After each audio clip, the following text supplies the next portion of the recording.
What's up, everybody? Hello and welcome to Not Your Average Meta, and this week we have a special video because this is going to be an end-of-the-year stats video.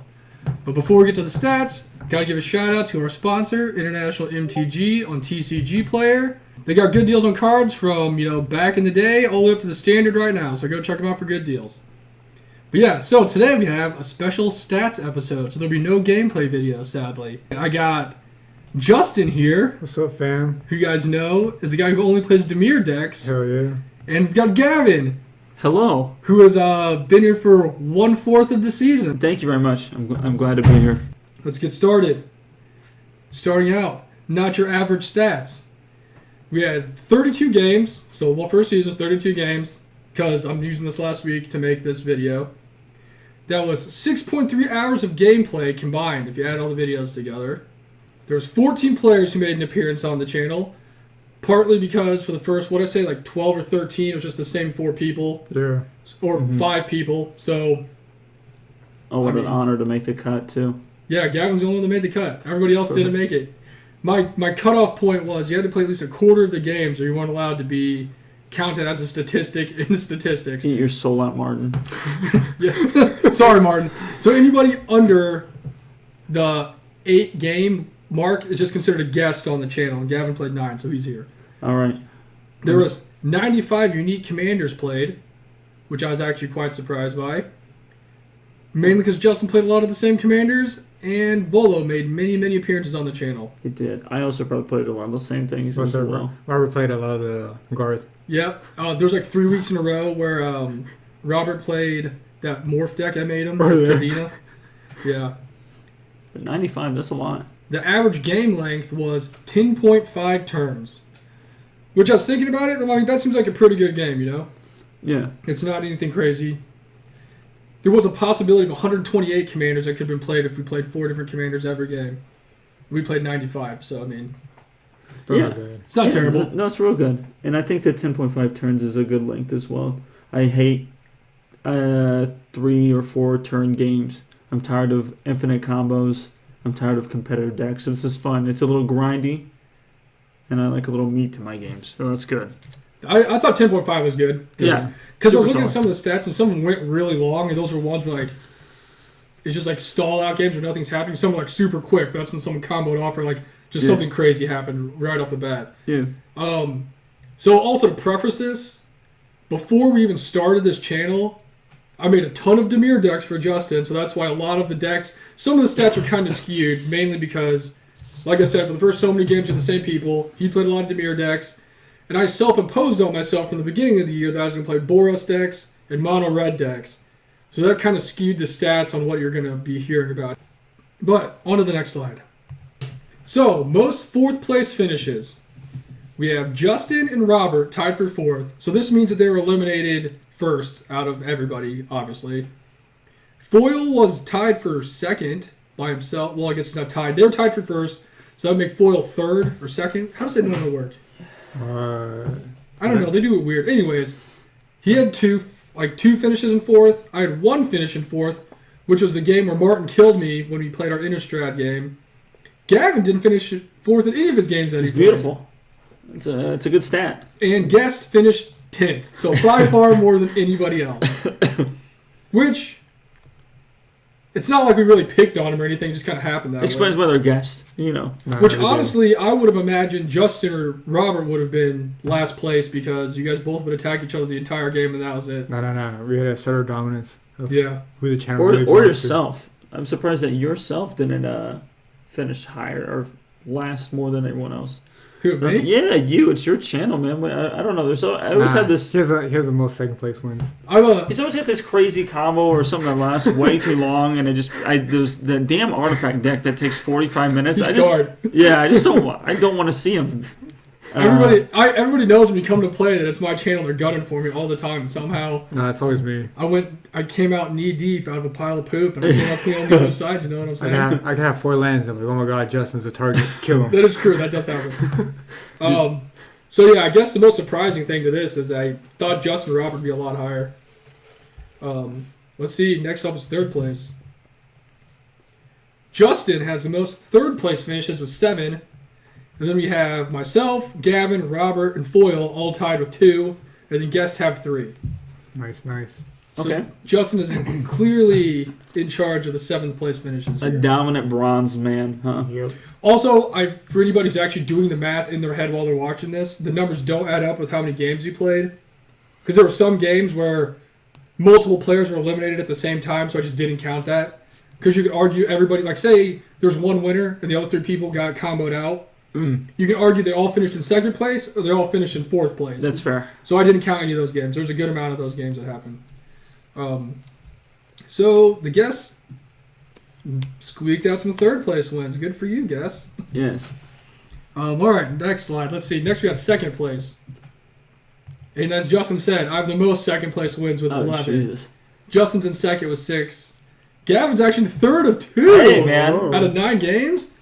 And then the guests, Foyle and Robert, are all tied for 1. I used to make the joke, and I guess I still probably should, that if you need anybody to guarantee you 2nd place out of any 4-man pod ever, hit me up, because that's a guarantee I'm going to get 2nd place. Holy shit. Yeah, that's kind of wild, actually. I'm just happy to be here. It's weird, too, because like you said, I always have some kind of crazy thing happen. I don't know, maybe people don't think I'm a threat, or my decks are so shitty they don't want to, like, I think it's they just feel so... bad about killing me. I don't know. You just sit there and do nothing, and then they expect a red or Boros or whatever deck you're playing. Like, well, you can't really do much, so we're just gonna leave you alone. Or maybe I'm just I'm playing lucky blue enough black, so everyone's like, oh, you're gonna counter or kill my creatures or. to where I can fend somebody off long enough to not win the game, but also not die. I also feel like people don't underestimate red, first off, and just playing red commanders. And 2, I feel like your both of your guys' decks are not your average meta. And most people don't expect them to blow you out of the water or come out of nowhere. And I've seen that multiple times with yourself and Justin, where I've just got my ass pummeled by turn 10 plays and like a 50-piece combo that I didn't expect coming as well. So That is vicious when you're the last 2 left. yes, Then someone comes out of left field with some random, There- not I- even combo, just something super crazy. It's there's just so like, many okay. combos that you guys have that I just don't expect. And I'm just like, I don't know what this does, because I play a lot more like. I've never heard of these cards before. Yeah, streamline. I play people that play fast as a workload repeatedly, which is gross. And it's just like a 2-card combo, and then here comes the 5-piece train off the rails right into my ass. So You gotta assemble that 20-piece McNugget. Dude. That's how you win the game. It's a puzzle. oh man, yeah, it's wild. But yeah, so there you go. I'm the king of 2nd place. Now we get to see you guys in most 1st place. Although I feel like people should know that. Oh jeez. So I'm barely ahead of Justin with the most 1st place wins at 9. Justin has 8. Robert and Foyle are both tied with 4. Gavin has 1. I love it. And the guests have 6. Oof. Now, for anybody who's wondering, when we record the games, we normally record like multiple games in like a night. And depending on what's going on, we always use like the first game that we record whenever we go do something. or So whatever happens in the first game, unless it's like complete trash or the camera's like not working, we always use the first game. Then later on, I have games stockpiled.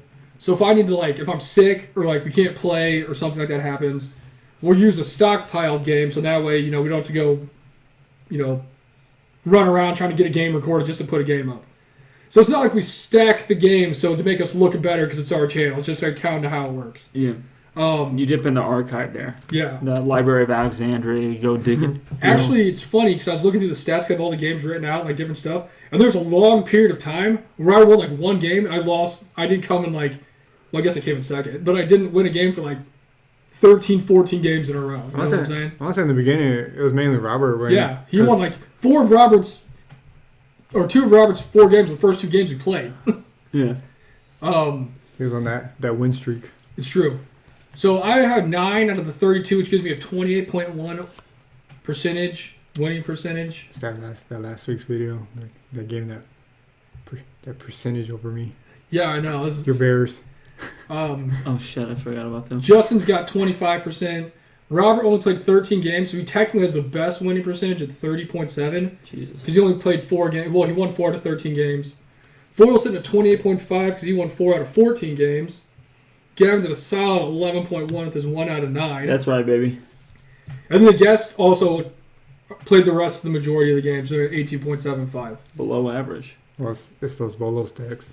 I'm fucking tired of them. So currently, surprisingly, looking at this, The median, if you sit down 4 people at a table, you should all have a 25% chance of winning because there's 4 people. Sure. So everybody, sorry Gavin, besides Gavin, are sitting either at the proper baseline or above the baseline for what a normal percentage would be to win. Which is surprising because when we go play around places, we don't really preference what decks you can play. I'm like, if you're going to play a crazy deck, go for it. So we just like take our decks and we just go play and do whatever against whoever's playing with us, you know? We don't really know what we're getting into a lot of the times. Especially when I go up north, play some of my friends, they make wild stuff. Yeah. So, it's always good to remember, if you're in that, like, I'd say 23-ish, like 28-ish area, I feel like that's a good place to be winning percentage-wise. Because that means you're not, like, curb stomping everybody and you're, like, 80-90% win rate, because that's pretty high. And you're not, like, 10%, where it means you're, like, losing games, you know what I'm saying? You want to be right in, like, medium area where it's like, okay, we're... Play a foils rad deck every single time. Especially... That percentile. Well, it's like, especially since we make a bunch of decks. I can make a bunch of random decks. So I'm not going and making these crazy ideas and getting waxed by everybody we go play, you know what I'm saying? So that's kind of a good percentage in my opinion. Let's see. Next we got average place finished. My average finishing spot was 1.78, which makes sense. Because out of the 32 games we played, out of 20 of them I finished in the top 2. Or there's other ones where I like got eliminated when other people got eliminated. Gavin's actually at the second best finishing spots with 1.8. Wow. A sleeper. I'm a sleeper agent. You know what I'm saying? Foyle's at 2.22. Justin's at 2.28. Robert's at 2.54.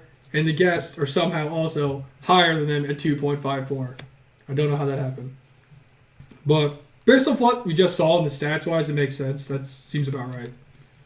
Next we got First Blood. Here we go. Oh, boy.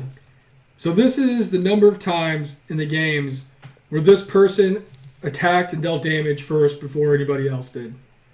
And I'm at a whopping 11. I wonder how many of those games I won. I don't know. I should have looked into that. Yeah, you should have. That's 2 next level. Well, you play mono red, so it Yeah, makes sense. and a lot of my decks are based around combat, so I have to get out and attack quick. Yeah.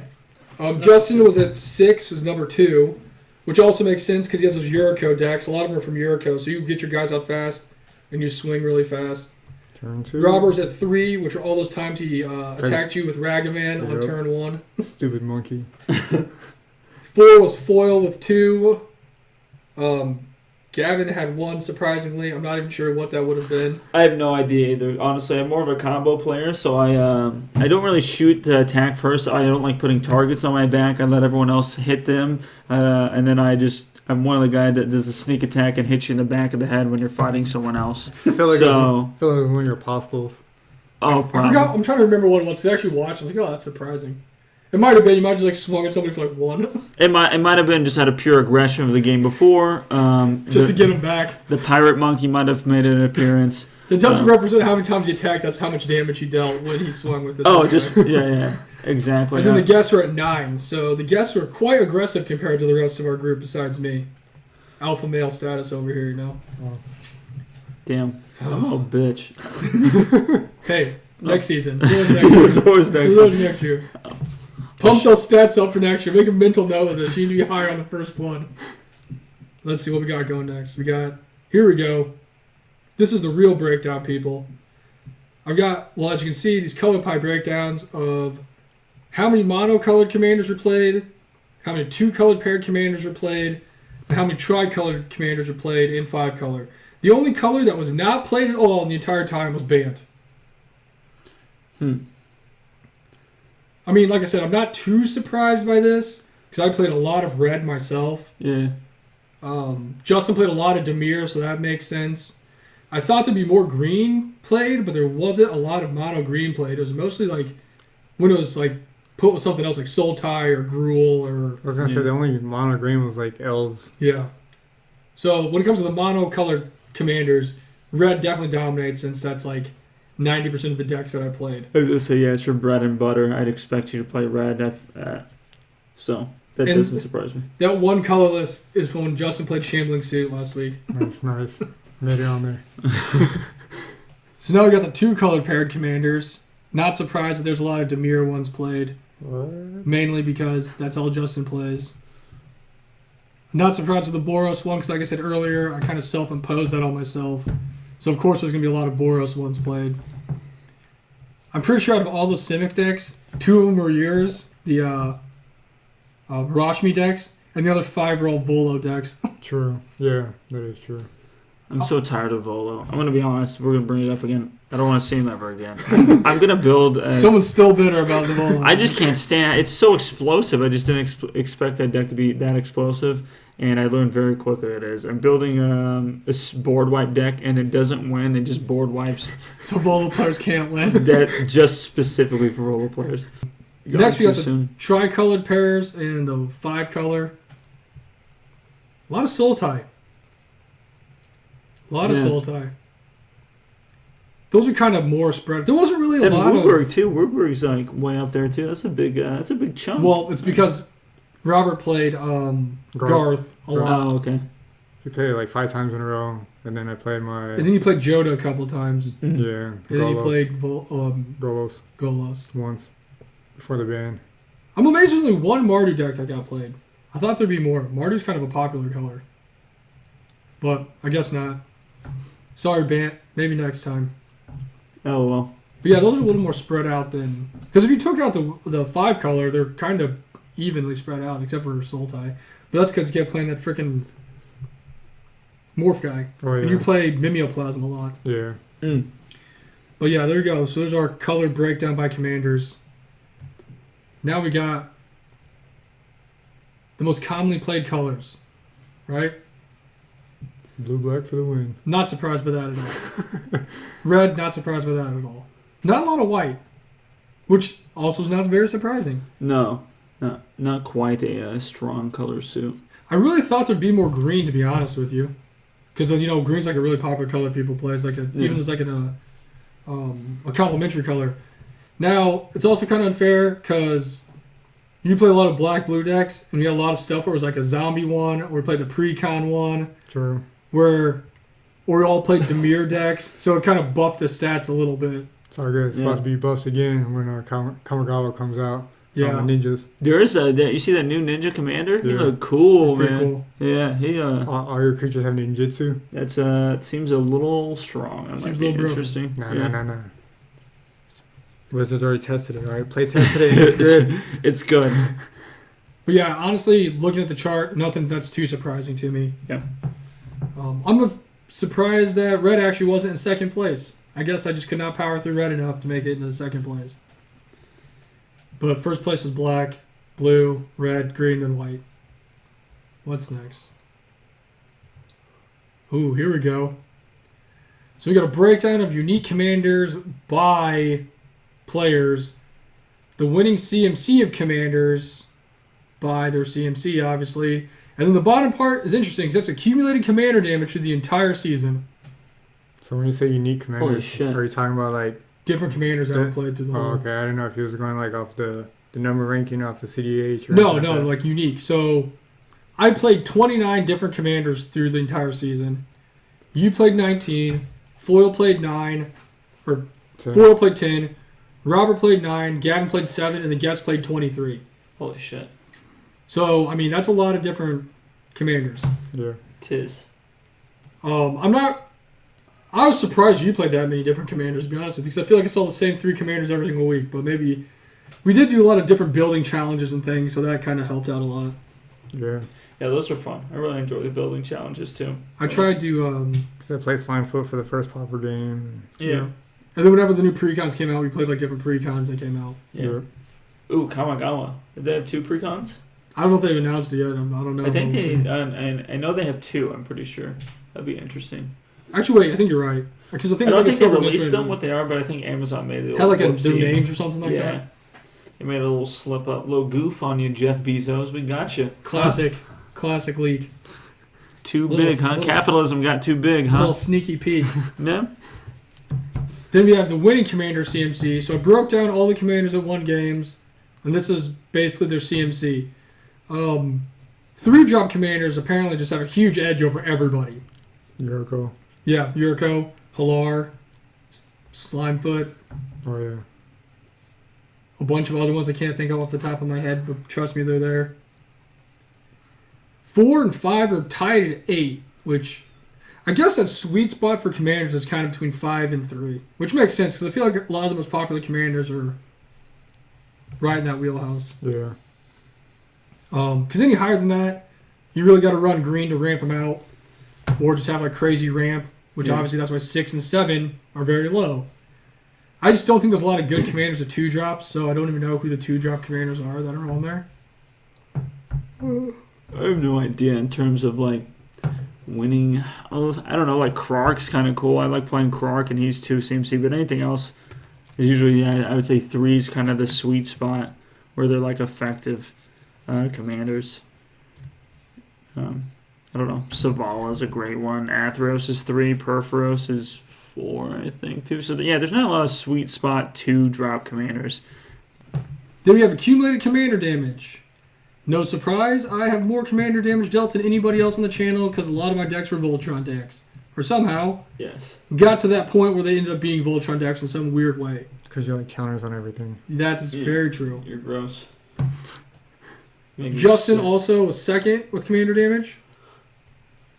Also, like I said, some of these are kind of pumped up because we're the only ones that played all 32 games. I was gonna say that's also fair, but damn, you have. I would assume that both of you guys probably played just as much as each one another, and you have double the commander damage.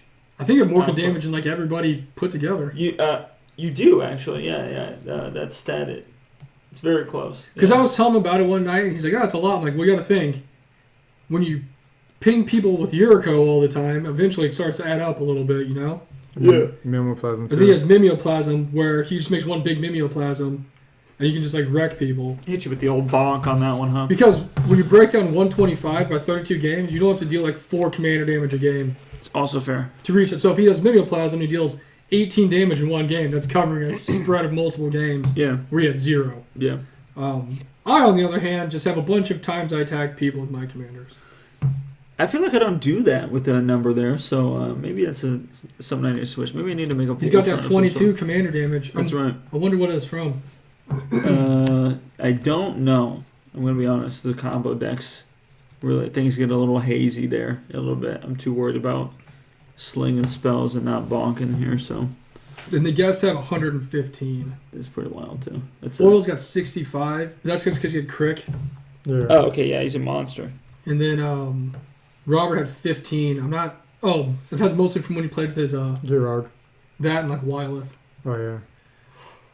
But yeah, I own second place and I own commander damage in this arena. Damn. All right, relax then.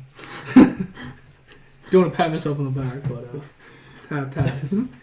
Good thing that's not an award you can win.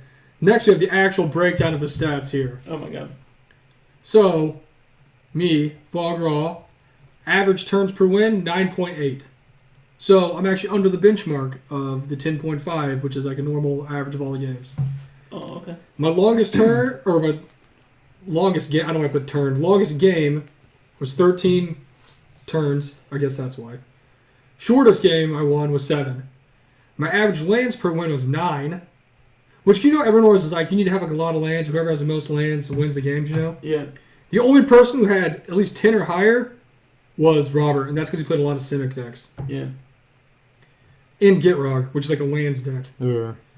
There's actually a Gitrog deck that he had where I could not keep track of how many lands he had because he put all of them in his graveyard and brought like all 50 of them back into play to win the game. Yeah. So I just like didn't even count that. So I'm like, how am I supposed to count that? Yeah. I think in the video I actually just put a lot of lands. Yeah, you did.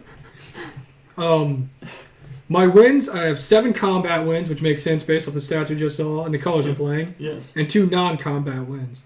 Now, there's certain things like non-combat and combo are considered different because... You're talking about your Hello deck? Well, so that and say something like there's a game where you won by sacking all your apostles and there's like 3 other things you had to do to kill us. Yeah. I wouldn't consider that a combo because someone could have got rid of one of those pieces. Sure. And like stopped you from winning the game, you know? Where when you played your Anji deck with World Gorge or Dragon, once it happened, we couldn't do anything about that. Yeah. Oh. So certain things are combos, certain ones are not combos. In my opinion, I could be wrong.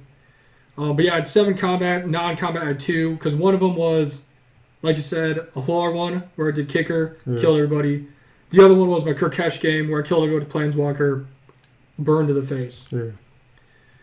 My most played color, no surprise, is red. My least played color was black, which is actually kind of surprising because before all this happened, I played a lot of black. Yeah. You're a black player, huh? It was for a very long time, yes. Interesting. His Kajimara deck is pretty sick. It's pretty fun.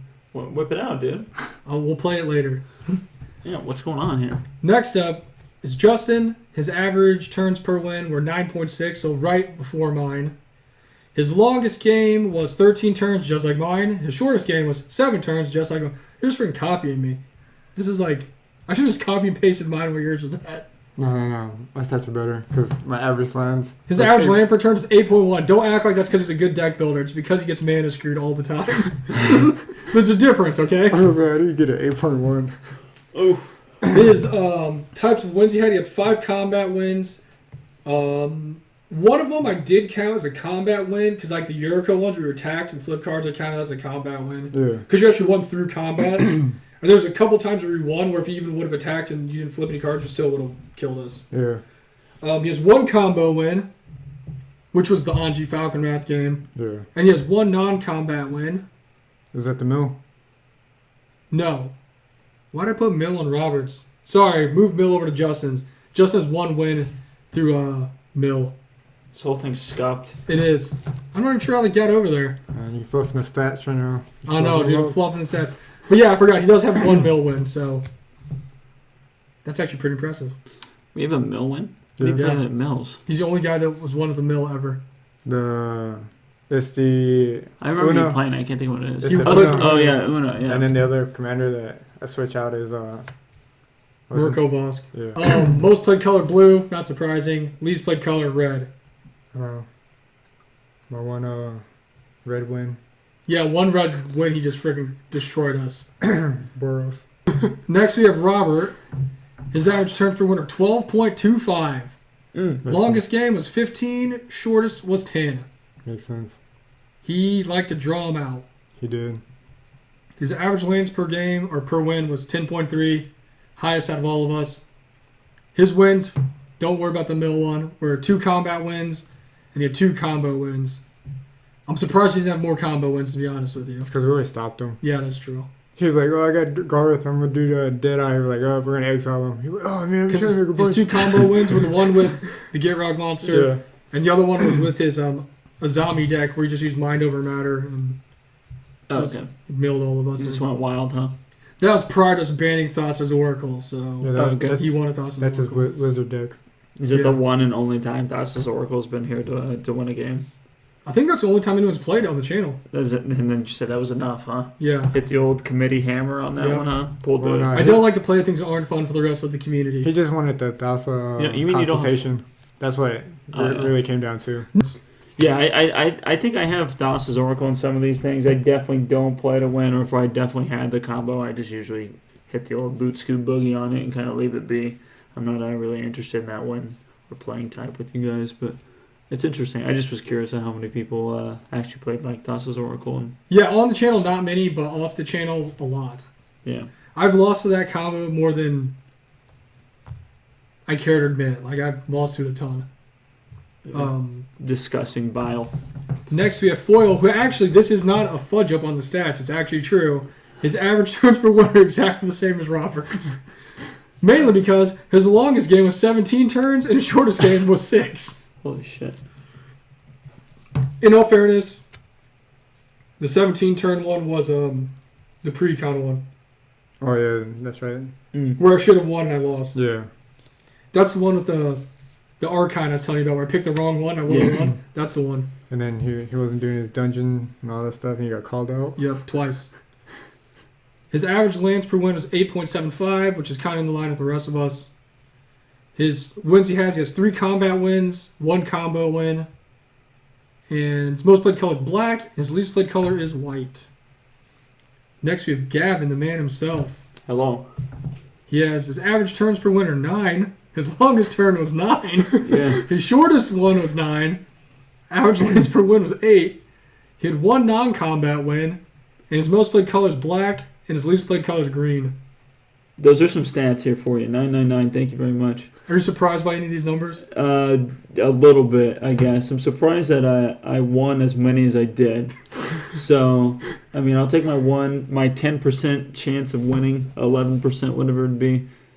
Yeah, what an electric year. Electric quarter, some would say. Hey, if you'd multiply that by the entire season, you'd have 4 wins, just like Robert, just like Floyd won way more games. I'm getting there. You'd be 4-36. Oh yeah, that sounds beautiful. Next, we have the guest, whose average turns per win are 10.5. Their longest game was 12. The shortest was 9. Average lands per win are 8. Their type of wins are 5 combat wins, 1 non-combat win. So Justin has the only mill win, and also apparently all of our guests never won through combos. So good on them. Most played color is green, which is ironic because that's like there's Volos right there. Yeah, and that's all the Volos. And the least played color was blue, which is weird because there's a couple games you played where the people only played blue commanders. Yeah. I guess shocked by any of these stats. Well, you got to think Martin, red and green. True. Yeah, I feel like Martin's like a mono red player anyway, so I see him play mono. Can you play the mono red and what other color you play? But I'm not surprised by the I guess green either, because I'm so tired of seeing Volo. I hate that. I hate that deck just as much as probably the Thassa Oracle combo we were just talking about. I'm done with it. I don't want to see it anymore. I'm gonna fight the next person that brings a Volo deck to one of our get-ups and steal their deck and flush it down the nearest game toilet. I'm tired of it. I don't want to see it. Oh, also, I obviously talked about it a little bit ago, but the only bans we had on the channel was Thassa's Oracle. The normal ban list in Thassa's Oracle. Nothing else needed to be banned yet. But it's a new season, so maybe let Thassa's Oracle come back and ban something else. Like Basic Force. We'll do like a Russian roulette of bans and just ban a random card. Just ban random stuff. I think no basic lands next season. So here's some channel averages. Average turns per game, 10.5. We said that earlier. So a lot of us are under that or like right around that. Sure. Average lands per win, 8.5. A lot of us were right at that or, a little above it. Most played color was black. Least played color is white. I'm just so surprised. I guess I didn't realize black was such a played color on the channel. It's good removal. There's a lot of mono black commanders that were played. True. Like Shirei, Erebos, Kajimaru, Tiny Bones. Yes. Who else was there? Hirobi, yeah. There's a couple other ones. But there's a lot of mono black commanders that are Crick. Yeah. And then the last one got is just a little pie chart that's a breakdown of how games are won. 24 out of our 32 games are won by combat. Yeah, 3/4 of them. So I don't know if it's because we focused on how, I guess, not trying to combo off on people or not trying to do weird stuff. Because I know everyone always complains and everyone wants to combo. There's never any combat. There's never any this. There's never any this. And I was looking at this and I'm like, we won a lot of our games through just normal combat. So we're not doing a vast majority of the games we won through combat, 75%. To take a line from you here, how Richard Garfield won match to be played. It's true. Right? So, I have no problem with winning with combat. I didn't even feel like it was really Voltron-y. I feel like I just got swung out on a lot and the basis of Magic. It feels good not getting comboed out. That's what I'm saying, right? It's fun. Yeah, I do like the drawn-out games. I'm tired of combos, to be honest. Also, if someone's going to, surprise me and attack me with something crazy, I'd be like, okay, cool. Instead of you're just going to combo out and win turn 2. Sweet. This is the stat all the fans have been waiting for. There's 10 turn 1 Soul Rings played. Whoa, okay. So that's 31% of the games there's a turn 1 Soul Ring. It's a good hand. 5 of them were from Justin. Oh, my lord. Gavin, Martin, Jacob, Fogg, and Robert all had 1. Okay. Only 2 players have had one, have won with a turn 1 Soul Ring. That was Justin and Martin, right? Okay. They also were the only players to go first that have won with the turn 1 Soul Ring. So out of all of our games, Only 2 of them, the player going first had a turn on Soul Ring and also won the game. Nice. That's good. And then here's the other fact I know people really like to hear about. 6 times player 1 won the game, which is only 18% of the games. 5 times player 1 came in second place, which is 15% of the games. 5 times player 1 came in third place, which is 15% of the games. And 6 times player 1 came in fourth place. So if you're playing on the channel, you have just as good a chance of coming in dead last as you do in first place if you go first. Everyone always thinks it's like a big advantage going first, but clearly that is not true. Because if you look at it, all of them are pretty even. They're across the board. The variations between the second and third place, and it's only off by 1 win. I was going to say, because you have 6, 5, 5, 6. If we played 2 more games and made this 34 episodes, it could have very well been 6, 6, 6, 6. You know what I'm saying? Like, it's crazy. And then 10 times player 1 got eliminated at the same time as another player. So those are the ones I didn't account, like, because you don't really know what place that really is. Sure. So, based on these stats, getting a turn on Soul Ring means absolutely nothing here. Unless you're me. Unless you're Justin. Yes. Or Martin at one time. Or Martin. But also, in all fairness, that was a crazy game. That's when he popped off with the werewolves. Yeah, dude, that game is wild. He exploded out of the gate, and he's like, "Oh, am I doing good?" And he's like, "Yeah, you're doing really good, decrepit man." old man. Is this good? Yeah, he I did. got 18 werewolves and a Soul Ring. Yeah, he was so nonchalant about it. He's just like, "I guess I'm gonna do this," and it's just like, "No, you're gonna run house. You're hurt." I could play this, but I don't know if I need to win more right now. I'm just gonna hang on to it. All right, yeah, you're doing great. All my creatures get plus 50, and trample. He's so nonchalant about it. He's like a janitor at like a school that's been there for 25 years. Just like going first in here means literally nothing because you have just as good a chance of getting any of the other places, or a better chance of just getting eliminated as everybody at the same time as everybody else. So don't let turn 1 think that you're guaranteed a victory. You have an advantage over everybody else because I definitely don't think that's true. But that's just me. Very true. That's what the stats say. Can't argue with the stats. Yeah, right. Stats don't lie. Thanks, lie. Kobe. Rest in peace. R.I.P. But I think that's all my slides I got. But I don't know. Is there any other stats you guys are curious about? I don't think so. I think we covered them. I was just more concerned where my stats, I'm going to sound real narcissistic, where my stats lied, and not surprised where they were.